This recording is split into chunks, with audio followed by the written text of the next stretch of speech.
آج 26 جنوری ہے۔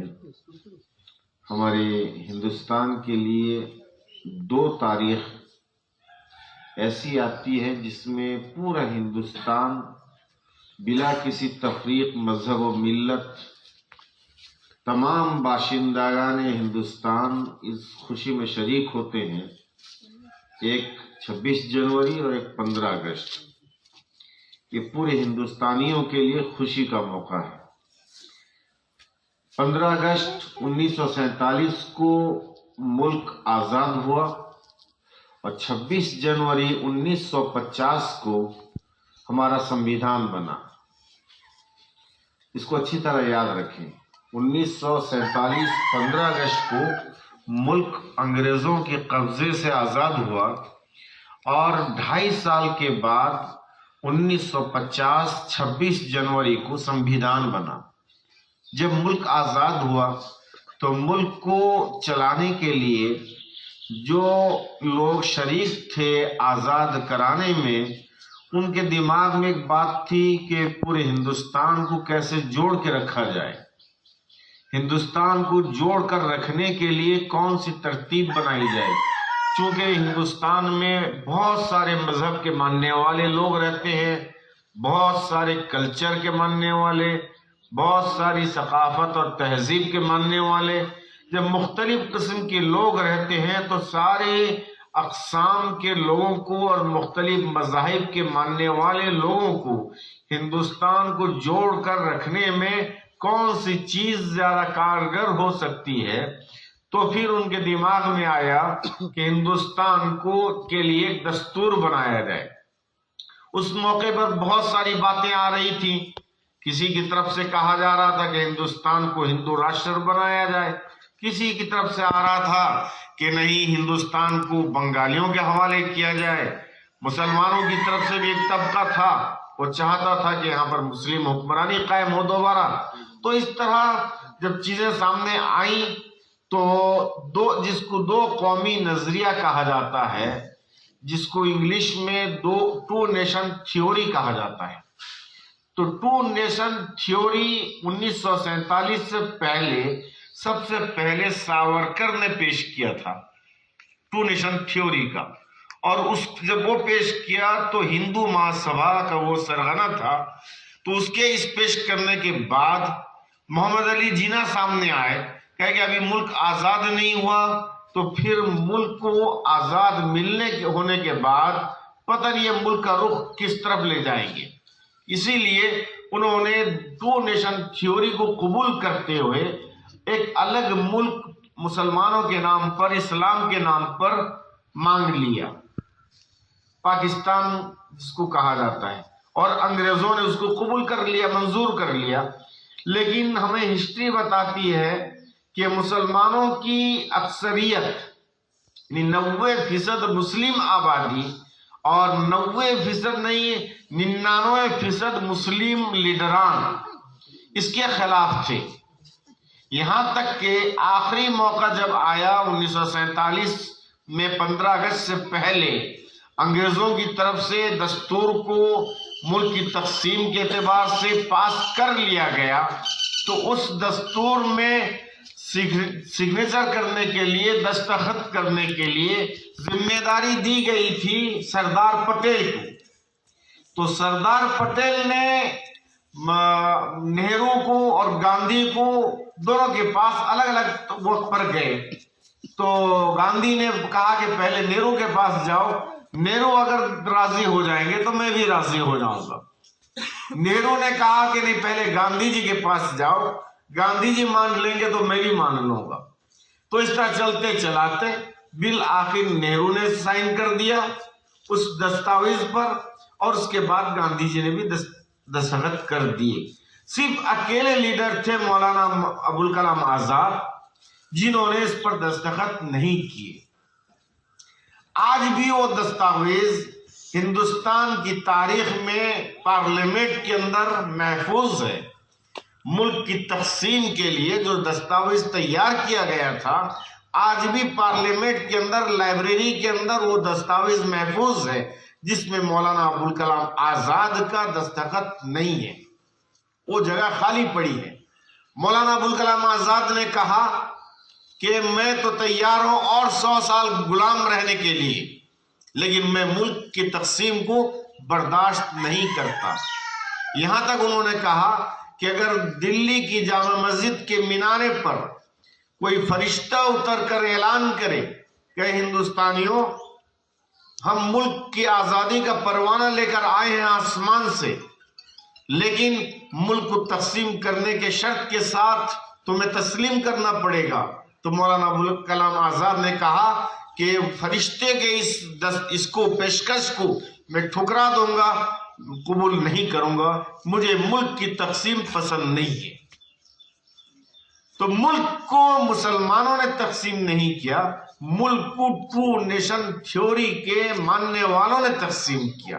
ایک تھیوری تھا، ایک نظریہ تھا، جس نظریے کا بانی اور سرغنہ ہندو مہاسبھا کا بانی اور لیڈر ساورکر تھا۔ یہ مسلمانوں پر خامخواہ ایک الزام ہے۔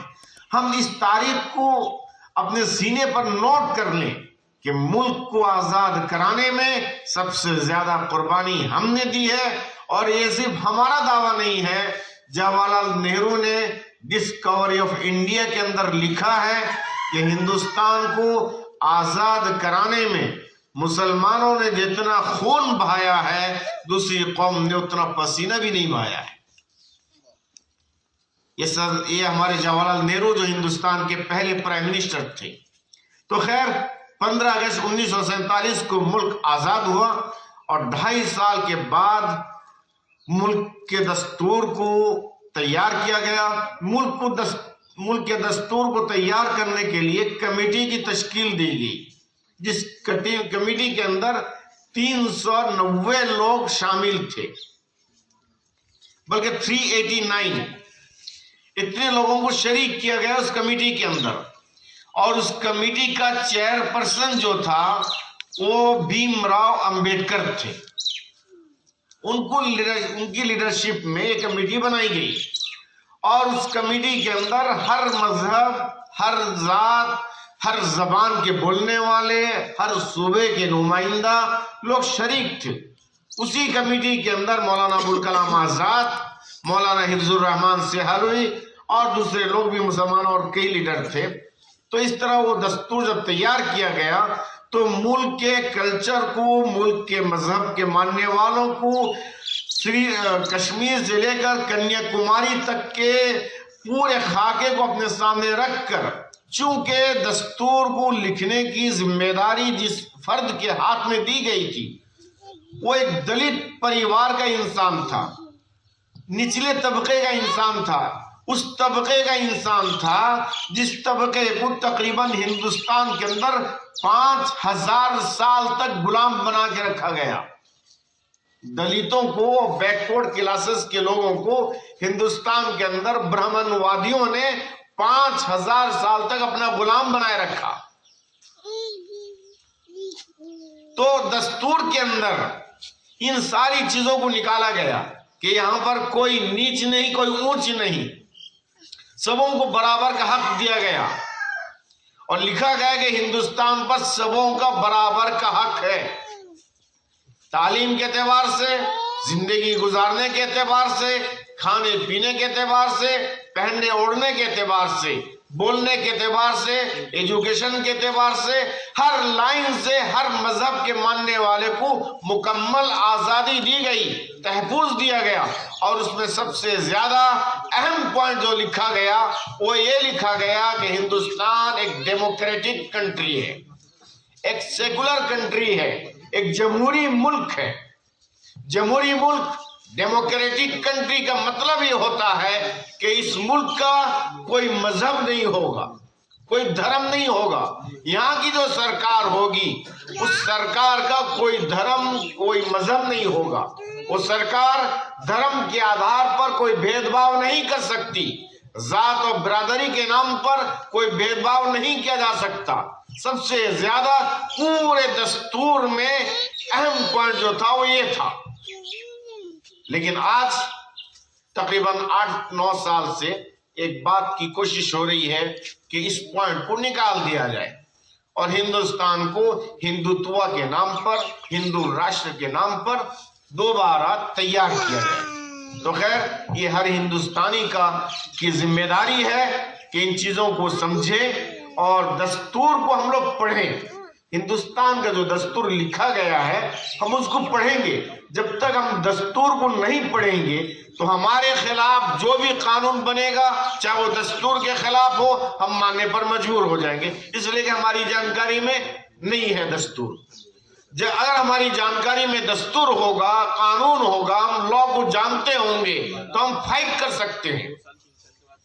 یہاں تک کہ ایک بات بتا دو کہ دستور کے اندر لکھا ہے کہ ہر ہندوستانی کو یہ حق ہے کہ موجودہ سرکار کے خلاف آواز اٹھائے، سرکار